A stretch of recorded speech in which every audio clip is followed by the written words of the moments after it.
Hi guys, today we will start exercise 3.5 from question number 4th. ना तो question number 4 तक के 2 part हमने पिछले वीडियो में कंप्लीट कर लिए थे। आज थर्ड वाले पार्ट से देखते हैं क्या दिया क्वेश्चन में। Yes scored 40 marks in test, getting 3 marks for each right answer and losing 1 marks for each wrong answer.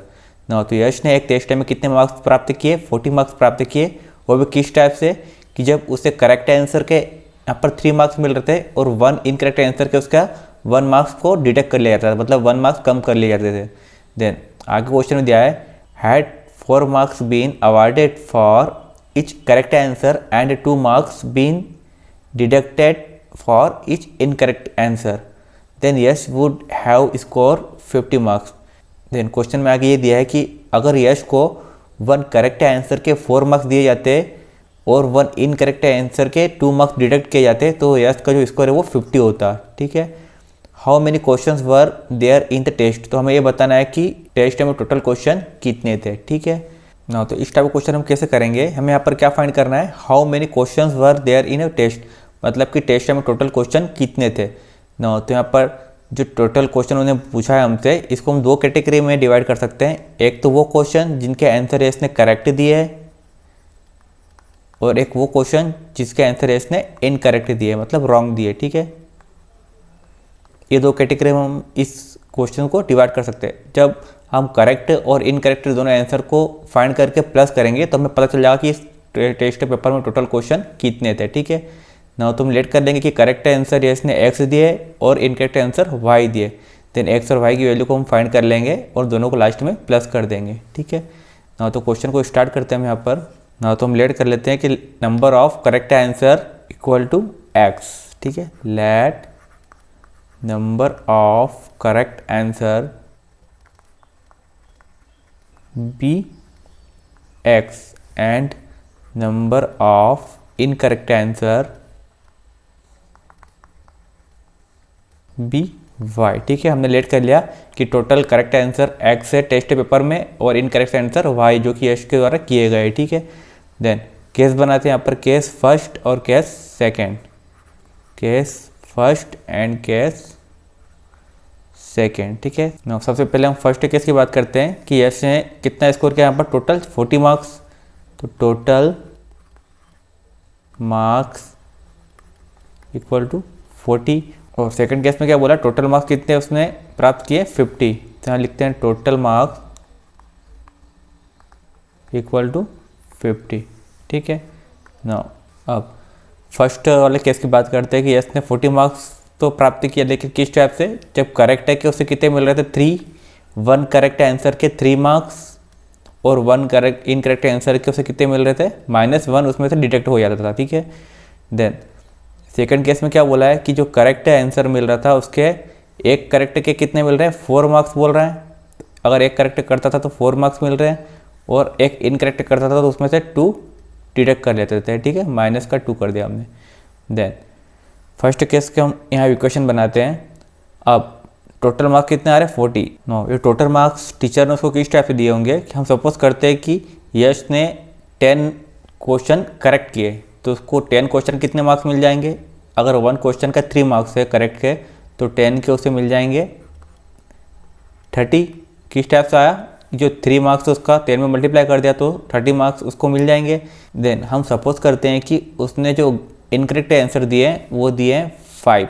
ठीक है, अब 1 इनकरेक्ट आंसर का 1 माइनस होता है तो 5 इनकरेक्ट के कितने माइनस हो जाएंगे, 5 माइनस हो जाएंगे। ठीक है, देन ये आ गया -5। तो मार्क्स कितने आएंगे उसको, टोटल 30 में से 5 माइनस करेंगे 25 मार्क्स उसको मिलेंगे अगर वो इस टाइप से करता है तो।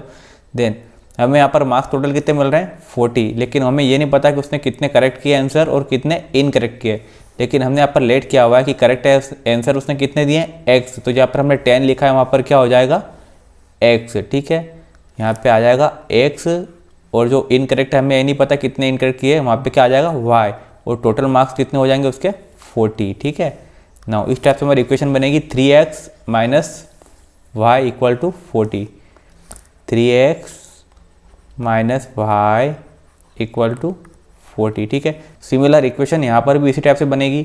हम सपोज करते हैं कि उसने करेक्ट आंसर 10 किए तो मार्क्स कैसे मिलेंगे उसको, 4 इंटू 10 मतलब 40 मार्क्स मिल जाएंगे करेक्ट के। और सपोज करते हैं कि उसने 5 क्वेश्चन इनकरेक्ट किए तो कितने डिडक्ट हो जाएंगे उसमें से, एक क्वेश्चन के -2 तो 5 के कितने हो जाएंगे -10। ठीक है, तो किस टाइप से लिखेंगे हम उसको, 2 × 5। ठीक है, तो कितने हो गए 10। टोटल मार्क्स कितने मिले उसे यहाँ पर 30। देन हमें ये नहीं पता कितने करेक्ट किए और कितने इनकरेक्ट किए, तो इनकी जगह पे हमने लेट किया है कि उसने x करेक्ट किए और y इनकरेक्ट किए, तो टोटल मार्क्स उसको कितने मिल रहे हैं यहाँ पर 50। तो ये हमारी सेकेंड इक्वेशन क्या बनेगी, 4x - 2y = 50। ठीक है, इस टाइप से इक्वेशन हमें यहाँ पर बनानी है, 4x - 2y = 50। ये वो इक्वेशन नंबर 1। और इक्वेशन सेकंड देने से पहले इसको हम 2 से डिवाइड कर सकते हैं, तो मैं इसको 2 से डिवाइड कर देता हूँ, डिवाइड बाय 2। तो क्या हो जाएगी 2x - y = 25। ये वो इक्वेशन नंबर सेकंड। अब हम कोई भी यहाँ पर मेथड का यूज़ करके इसको सॉल्व कर सकते हैं। हमारे पास 4 मेथड है सॉल्व करने की इससे ना। तो यहाँ पर हम देख रहे हैं कि एलिमिनेशन ज़्यादा सरल होगी क्योंकि यहाँ पर जो y के कोएफिशिएंट है वो सेम है। ठीक है, तो हम इसको सॉल्व करते हैं बाय एलिमिनेशन मेथड के through. Solve equation 1 and equation 2। तो क्या हो जाएगा 3x - y = 40 और 2x - y = 25। ठीक है, हम यहाँ पर सब्ट्रैक्शन करेंगे तो साइन इनके चेंज हो जाएंगे ना। ये हो गया माइनस का, ये हो गया प्लस का और ये हो गया माइनस का, y से y कैंसिल। देन 3x और 2x, 3x प्लस का है 2x माइनस का है, तो क्या बचेगा सिर्फ x = 40 में से 25 माइनस करेंगे, 10 में से 5 माइनस किया तो 5, 4 में से 3 माइनस किया तो 1। नाउ x की वैल्यू हमारे पास क्या आई 15। देन इस x की वैल्यू को हम इक्वेशन 1 या 2 किसी में पुट कर सकते हैं। नाउ मैं इसे इक्वेशन नंबर 2 में पुट कर देता हूँ। Put in equation second. क्या इक्वेशन सेकेंड हमारे पास 2x - y = 25। Then value put करते हैं इसमें x की, तो हो जाएगा 2 × 15 - y = 25। तो क्या हो जाएगा 30 - y = 25। देन माइनस y यहाँ पे ऐसा कैसा 25, देन 30 उसट जाएगा तो माइनस का हो जाएगा, तो -y = क्या आएगा -5। माइनस से माइनस कैंसिल, तो y की वैल्यू हमें क्या मिली 5। ठीक है, नाउ हमने x लेट किया था करेक्ट आंसर और y लेट किया था इनकरेक्ट आंसर, दोनों हमें यहाँ पर मिल चुके हैं। तो करेक्ट आंसर कितने किए यश ने, करेक्ट आंसर = 15 और इनकरेक्ट आंसर = 5।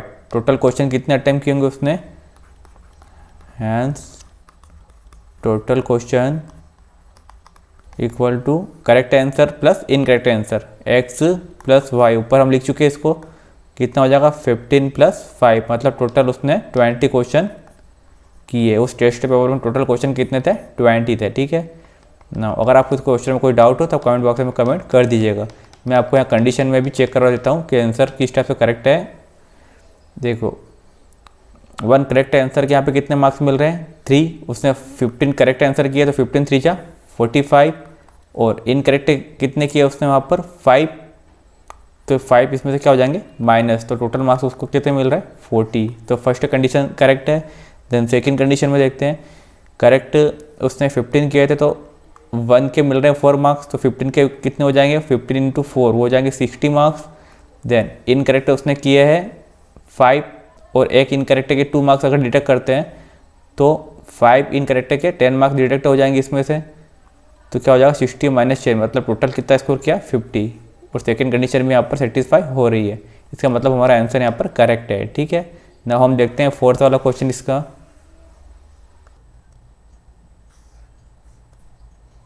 नो क्या दिया क्वेश्चन में, places A and B are 100 kilometre apart on a highway. तो प्लेस है A और B जो एक दूसरे से 100 किलोमीटर के डिस्टेंस पर है। Then one car start from A and another from B।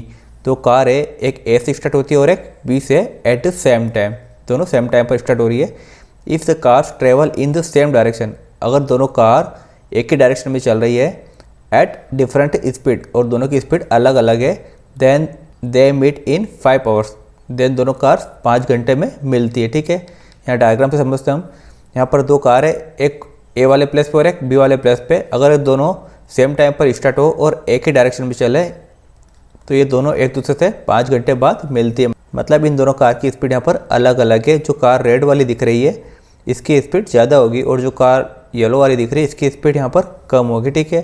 तभी तो ये दोनों एक दूसरे से मिल पाएगी। जो कार ए वाले प्लेस पे है उसको पॉइंट सी तक जाने में कितना टाइम लग रहा है, 5 आवर्स।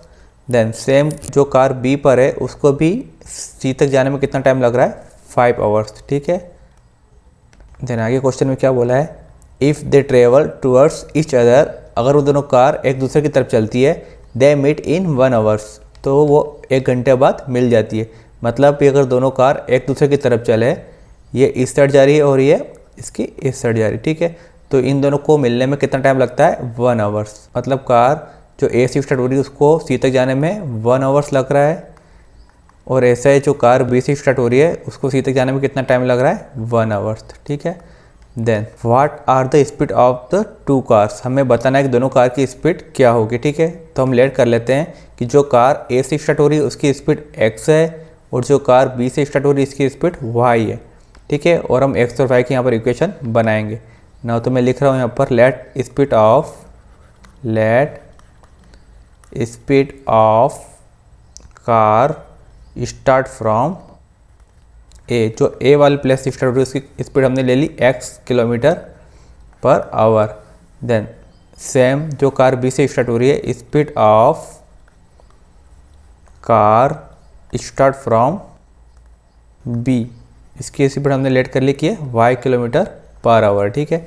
नाउ हमको यहाँ पर 2 केस दिए हुए हैं, case first and case second. Case first में क्या बोला हुआ है कि दोनों कार अगर एक ही डायरेक्शन में चलती है तो वो 5 घंटे में मिलेगी, ठीक है ना। तो हमें यहाँ पर दोनों कार के बीच की डिस्टेंस दे रखी है 100 किलोमीटर, ठीक है। और ये दिखा रखा है कि वो कब मिल रही है, मतलब टाइम दे रखा है। तो पहले हमको इस टाइम को डिस्टेंस में कन्वर्ट करना पड़ेगा तभी हम इक्वेशन को कंप्लीट कर पाएंगे ना। तो हम जानते हैं कि स्पीड इक्वल टू क्या होता है, डिस्टेंस अपॉन टाइम। यहाँ से हम डिस्टेंस फाइंड कर सकते हैं। तो डिस्टेंस इक्वल टू क्या हो जाएगा, स्पीड इनटू टाइम, ठीक है ना। हमारे पास यहाँ पर टाइम दे रखा है और स्पीड हमने अभी लेट कर ली है, ठीक है। एक की x और एक कार की y, जिससे हम यहाँ पर दोनों की डिस्टेंस फाइंड कर लेंगे, ठीक है। और फिर इक्वेशन को कंप्लीट कर लेंगे। यहाँ लिख देता हूँ distance equal to speed into time, ठीक है ना। सबसे पहले जो कार ए से स्टार्ट हो रही है उसके लिए देखते हैं डिस्टेंस, ठीक है। Distance travel by car from A, क्या हो जाएगी डिस्टेंस, जो कार ए से स्टार्ट हो रही है स्पीड कितनी है उसकी x किलोमीटर पर आवर, तो हो गई है स्पीड, ये हो गया स्पीड के लिए x, और टाइम कितना लग रहा है उसको सी तक जाने में 5 आवर्स। तो इसकी डिस्टेंस कितनी होगी टोटल 5x, ठीक है ना। तो हमको कार ए की डिस्टेंस मिल गई है, वो कितनी निकली है हमारे पास 5x, ठीक है ना। सेम हमें कार जो बी से स्टार्ट हो रही है उसके लिए निकाल लेते हैं distance travel by car from B, ठीक है ना। तो जो कार बी से स्टार्ट हो रही है उसकी स्पीड कितनी है, हमने लेट किया कि y है, ठीक है। तो स्पीड हो जाएगी यहाँ पर y और टाइम उसको कितना लग रहा है, उसको भी 5 घंटे ही लग रहे हैं। तो डिस्टेंस मिलेगी हमको y इंटू 5, मतलब के 5y, ठीक है ना। अब हमको दोनों की डिस्टेंस मिल गई है तो ये टाइम का अब हमको कोई काम नहीं है। यहाँ पर हम सीधे डिस्टेंस लिख देते हैं, कितना हो गया यहाँ पर 5y। अब हमारे पास तीनों यहाँ पर जो यूनिट्स है तीनों डिस्टेंस में, ठीक है। अब हम यहाँ पर इक्वेशन बना सकते हैं। तो डायग्राम को देख के हम इक्वेशन बनाएं तो क्या लग रहा है हमको, जो 100 किलोमीटर है वो ए से लेके बी तक की डिस्टेंस है। देन अगर 100 में 5y को प्लस कर देंगे तो क्या मिलेगा हमको 5x, ठीक है। तो इक्वेशन क्या हो जाएगी हमारी 100 plus 5y, 100 plus 5y equal to 5x, ठीक है। ये बन गई इस डायग्राम को देख के इक्वेशन। आप चाहो तो इक्वेशन ऐसे भी बना सकते हो कि अगर हम 5x में से 5y को माइनस कर देंगे तो हमारे पास क्या मिलेगा 100, ठीक है। डायग्राम में दिख रहा है कि पूरा टोटल यहाँ से लेके यहाँ तक 5x है, उसमें से अगर हम यहाँ से 5y को माइनस कर देंगे तो हमको क्या मिलेगा 100। तो इक्वेशन आप ऐसे भी बना सकते हैं कि 5x minus 5y equal to 100, ठीक है। दोनों इक्वेशन एक ही है, ठीक है। आप देखिए अगर हम 5y को इस साइड ले जाएंगे तो माइनस का हो जाएगा, देन सेम इक्वेशन बनेगी, ठीक है ना। अब हम बनाते हैं केस सेकेंड के लिए इक्वेशन। तो यहाँ पर भी हमें क्या दे रखा है, टाइम दे रखा है। तो सबसे पहले हमको उसको डिस्टेंस में कन्वर्ट करना पड़ेगा ना। तो distance travel by car A, यहाँ पर भी इसी को फाइंड करना पड़ेगा।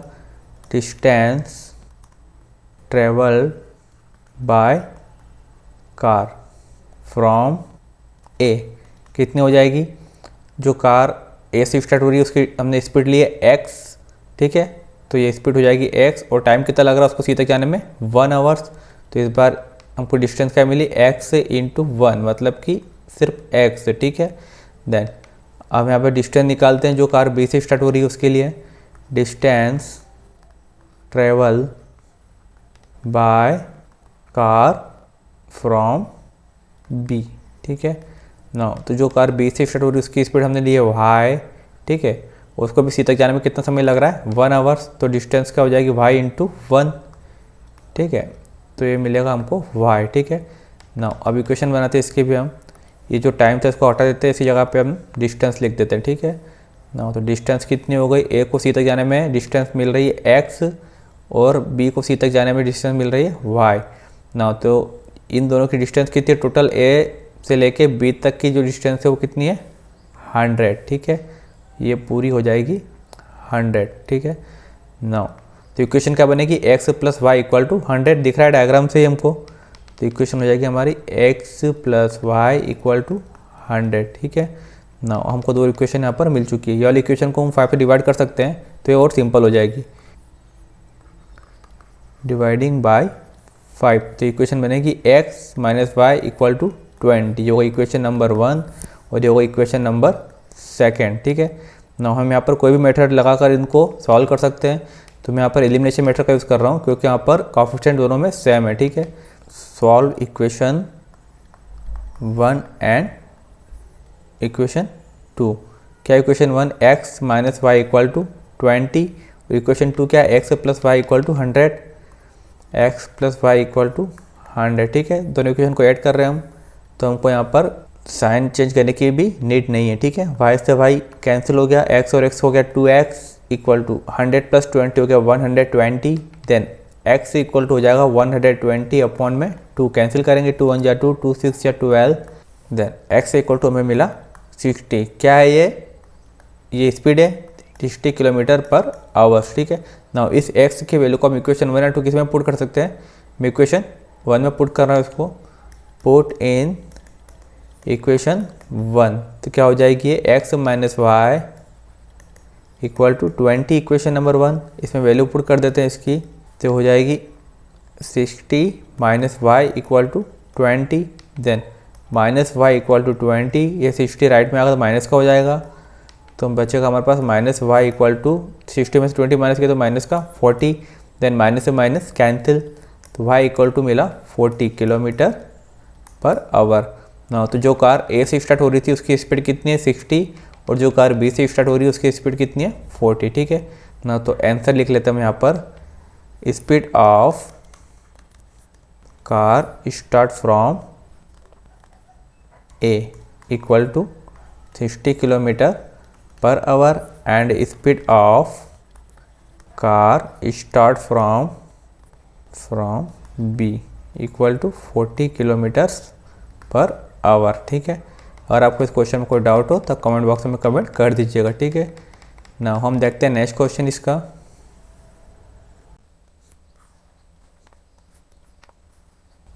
ना क्वेश्चन 4 का 5th पार्ट देखते हैं, क्या दिया क्वेश्चन में?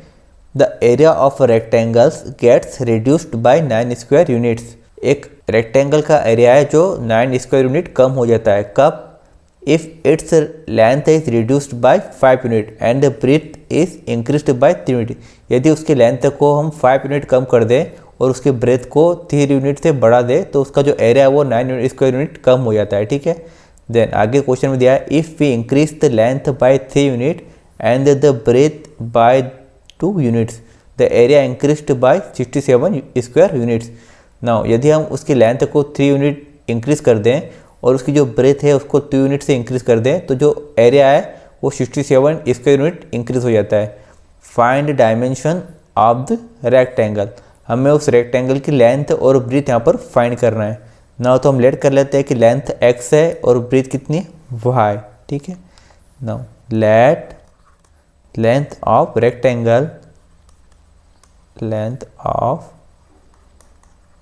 Rectangle equal to x unit, ठीक है, कोई यूनिट नहीं दे सकी, सीधे यूनिट ही लिखा हुआ है, and breadth of rectangle equal to y unit, ठीक है। नाउ जब रेक्टेंगल की लेंथ एक्स हो गई और ब्रेथ कितनी हो गई वाई, इस टाइप होता है रेक्टेंगल, ये हो गया एक्स लेंथ और ये क्या हो गई वाई, तो एरिया क्या हो जाएगा इसका, लेंथ इंटू ब्रेथ होता है तो एक्स इंटू वाई हो जाएगा एरिया। नाउ तो एरिया क्या हो जाएगा यहाँ पर, एक्चुअल एरिया इक्वल टू हो जाएगा एक्स इंटू वाई, मतलब लेंथ इंटू ब्रेथ ये होता है, ठीक है। तो हम इसे एक्स वाई लिख सकते हैं ना। हम केस बनाते हैं यहाँ पर इक्वेशन बनाने के लिए, केस फर्स्ट और ये हो गया case second. Now case first में क्या बोल रहे हैं, सबसे पहले जो लिखा है देन हम इसको ट्रांसफर करते जाएंगे। The area of rectangle gets reduce by 9 square unit, जो एरिया है रेक्टेंगल का वो 9 स्क्वायर यूनिट कम हो जाता है। ना तो एरिया क्या मिला हमें, एक्स वाई, मतलब एरिया एक्स वाई है जो कितना कम हो जाता है, 9 यूनिट कम हो जाता है, ठीक है। कब, जब लेंथ को हम रिड्यूस करते हैं 5 यूनिट से, ठीक है। तो इसकी लेंथ क्या हो जाएगी, लेंथ को जब हम, लेंथ हमने एक्स लिए, उसको जब हम 5 यूनिट से रिड्यूस करते हैं और ब्रेथ में इंक्रीज करते हैं, ब्रेथ जो है वाई उसको कितना इंक्रीज कर रहे हैं, 3 यूनिट से, ठीक है। ये हो गया प्लस का 3। नाउ केस फर्स्ट समझ में आया आपको कि एरिया जो है एक्स वाई वो 9 यूनिट कम हो जाता है, कब, जब उसकी लेंथ है एक्स जो हमने लेट की है उसको 5 यूनिट कम करते हैं और जो ब्रेथ है वाई उसको हम 3 यूनिट से बढ़ाते हैं, ठीक है। देन केस सेकंड देखते हैं, केस सेकंड में दिया हुआ है if we increase the length by 3 unit, अगर हम लेंथ को 3 यूनिट इंक्रीज कर दें, लेंथ एक्स लिए हमने, अगर इसको हम 3 यूनिट से इंक्रीज कर दें, ठीक है, और ब्रेथ वाई इसमें क्या दिया है, और ब्रेथ को हम 2 यूनिट से इंक्रीज कर दें, ठीक है, प्लस 2, तो एरिया क्या हो जाता है उसका, the area increases by 67 square unit, जो एरिया है वो 67 यूनिट इंक्रीज हो जाता है, ठीक है ना। तो एरिया क्या हो जाएगा यहाँ पर, एरिया आएगा एक्स वाई जो कि 67 यूनिट से इंक्रीज हो जाता है, ठीक है। दोनों केस हमने यहाँ पर लिख लिए। अब हम बनाते हैं इनकी इक्वेशन ना। तो इक्वेशन कैसी बनेगी इनकी, कि जो एरिया होता है रेक्टेंगल का वो क्या होता है, लेंथ इनटू ब्रेथ, ठीक है। तो हम वही बनाएंगे, area of rectangle, area of rectangle क्या होता है, लेंथ इनटू ब्रेथ। तो एरिया तो हमने यहाँ पे निकाल लिया एक्स वाई माइनस 9, ये किसके इक्वल होगा, लेंथ क्या होगी एक्स माइनस 5 और ब्रेथ क्या होगी यहाँ पर वाई प्लस 3, ठीक है। ये हो गई फर्स्ट इक्वेशन, इसको सॉल्व कर लेते हैं अपन। देन इसमें भी हम इक्वेशन बना लेते हैं, एरिया ऑफ रेक्टेंगल यहाँ पर भी सेम होगा, area of rectangle equal to length into breadth. तो एरिया कितना निकला यहाँ पर, एक्स वाई प्लस 67, लेंथ क्या है यहाँ पर x प्लस 3 और ब्रेथ क्या है y plus 2, x plus 3 into y plus 2, ठीक है। नाउ सॉल्व करते हैं हम इसे, तो हो जाएगा ये x y minus 9 equal to x का मल्टीप्लाई वाई के साथ और फिर एक्स का मल्टीप्लाई 3 के साथ। तो एक्स का मल्टीप्लाई वाई के साथ क्या, तो क्या हो गया एक्स वाई, देन एक्स का मल्टीप्लाई 3 के साथ क्या, तो प्लस 3x। अब बचा है -5, तो -5 का मल्टीप्लाई वाई के साथ -5 वाई, देन -5 का मल्टीप्लाई 3 के साथ तो -15। नाउ इसको पूरा सॉल्व कर लेते हैं पहले हम। अब अगर एक्स वाई को हम लेफ्ट में लेके जाएंगे तो माइनस का हो जाएगा, तो मैं इसे यहीं पे कैंसिल कर देता हूँ, एक्स वाई से एक्स वाई कैंसिल। नाउ जो बचा उसको एक तरफ कर लेते हैं हम, क्या बचा यहाँ पर 3x -5y -15, देन ये 9 इस साइड आएगा तो प्लस का हो जाएगा और इधर क्या बचा 0, ठीक है। नाउ तो 3x -5y देन 15 माइनस का और प्लस का 9 है तो क्या बचेगा माइनस का 6, देन 0 इस साइड है तो हमने 0 को इस साइड लिख दिया, ठीक है। ये हो गई हमारे पास इक्वेशन नंबर 1। देन अब सॉल्व करते हैं इसको, तो हो जाएगा x y plus 67 equal to, multiply करते हैं x का y में तो हो गया एक्स वाई, देन x का मल्टीप्लाई 2 के साथ तो हो जाएगा 2x, देन 3 का मल्टीप्लाई y के साथ प्लस का 3y, देन 3 का मल्टीप्लाई 2 के साथ तो प्लस का 6, ठीक है ना। फिर एक्स वाई से एक्स वाई कैंसिल, तो यहाँ क्या बचा 67 equal to 2x plus 3y plus 6। ना 67 को इस तरह ले आते हैं तो क्या हो जाएगा यहाँ पे 0 equal to 2x plus 3y plus का 6 है, 67 इधर आएगा तो माइनस का हो जाएगा। देन इक्वेशन क्या बनेगी हमारे पास 2x प्लस 3y, 67 में से 6 माइनस किया तो माइनस का 61 इक्वल टू 0, ठीक है। इस 0 को हमने उस साइड कर दिया, ये होगा इक्वेशन नंबर सेकेंड। ना अब कौन सी मेथड का यूज़ करें यहाँ पर, तो अगर हम यहाँ पर सब्स्टिट्यूशन मेथड का यूज़ करेंगे तो वे दोनों वेरिएबल के साथ में कोफिशिएंट है तो अपॉन में वैल्यू जाएगी। देन एलिमिनेशन मेथड का यूज़ करेंगे तो फिर दोनों में मल्टीप्लाई करना पड़ेगा ना, तो यहाँ पर हम यूज़ करते हैं क्रॉस मल्टीप्लिकेशन मेथड, ठीक है। आप चाहो तो एलिमिनेशन या सब्स्टिट्यूशन मेथड का यूज़ भी कर सकते हो, ठीक है ना। मैं यहाँ पर यूज़ कर रहा हूँ cross multiplication method by using cross multiplication method, ठीक है ना। कैसे यूज़ करते थे हम क्रॉस मल्टीप्लिकेशन मेथड को, पहले हम इक्वेशन लिख लेते हैं यहाँ पर सेटिंग से 3x minus 5y minus 6 equal to 0, then ये हो गई 2x plus 3y minus 61 equal to 0, ठीक है ना। यहाँ लिखते हैं हम x, यहाँ y और यहाँ पे 1, ठीक है ना। x के नीचे वो नंबर्स लिखते हैं जो कि x से कोफिशिएंट ना हो, ठीक है, मतलब हमें x से कोफिशिएंट यहाँ पर छोड़ना है, बाकी वाले लिखना है। क्या क्या बचे -5 और 3, तो -5 और 3, देन -6 और -61, तो -6 और -61। Then same to same y के लिए भी हम ऐसा ही करेंगे, तो y के नीचे लिख रहे हैं तो y वाले कोफिशिएंट को यहाँ पर छोड़ देंगे, ये वाले जो बचा वो लिख लेते हैं।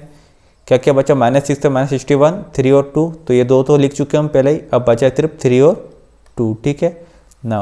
अब 1 के नीचे लिखना है तो ये कांस्टेंट वाले हम छोड़ देंगे, ठीक है, मतलब ये 6 और 61 को छोड़ देंगे। अब जो बचा वो लिख लेते हैं, क्या क्या बचा है 3 2 -5 और 3, तो 3 और 2 तो हम लिख चुके हैं यहाँ पर, तो यहाँ बचा -5 और 3, ठीक है ना। सॉल्व करते हैं इसे आगे, क्या हो जाएगा x अपॉन में, देन y अपॉन में और यहाँ पे 1, देन अपॉन में माइनस लगता है तीनों में, ठीक है फार्मूले का।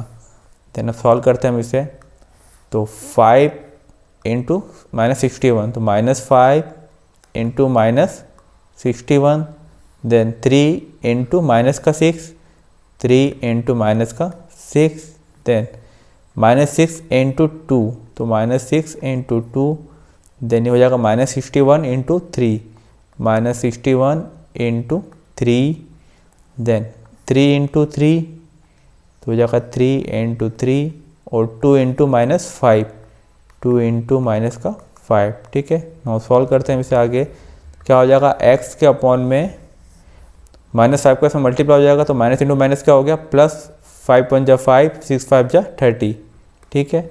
देन यहाँ पे माइनस फार्मूले का एक 6 3 जा 18, वो भी माइनस का, इक्वल टू y के अपॉन में 6 2 जा 12 माइनस का, देन ये माइनस फार्मूले का है, देन 3 का मल्टीप्लाई करेंगे -61 के साथ, तो 3 1 जा 3, 6 3 जा 18, ये भी माइनस का, ठीक है, इक्वल टू 1 अपॉन में 3 3 जा 9 माइनस 5 2 जा 10, वो भी माइनस का, ठीक है ना। सॉल्व करते हैं इसे हम आगे, और x अपॉन 305 माइनस माइनस का हो जाएगा प्लस, हो गया 18, इक्वल टू y के अपॉन में -12, देन माइनस माइनस का हो गया प्लस 183, इक्वल टू 1 के अपॉन में 9 माइनस माइनस का हो गया प्लस, ठीक है। तो ये हो जाएगा x, देन अपॉन में इन दोनों को प्लस कर देंगे, 8 और 5 13 का 3, 1 कैरी, तो हो जाएगा 2 और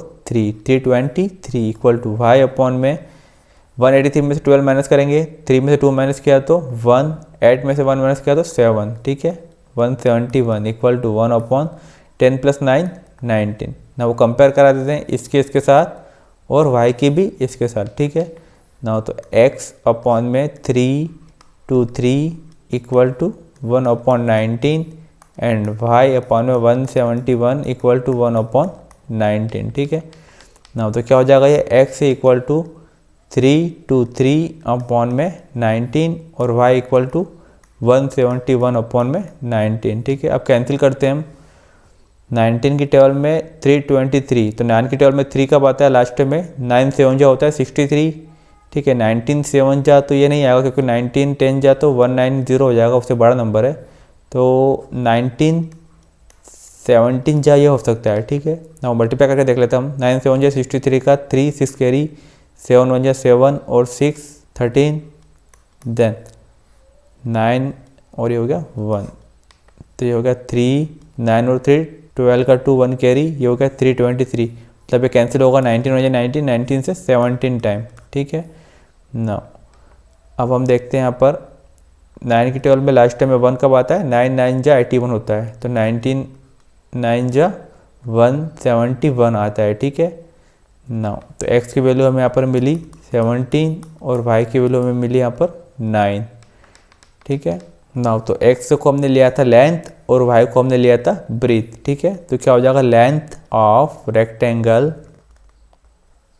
बी 17 यूनिट और breadth of rectangle B 9 unit, ठीक है ना। अगर आपको इस क्वेश्चन में कोई डाउट हो तो आप कमेंट बॉक्स में कमेंट कर दीजिएगा। यहाँ पर आपकी एक्सरसाइज कंप्लीट हो रही है, ठीक है। Thank you.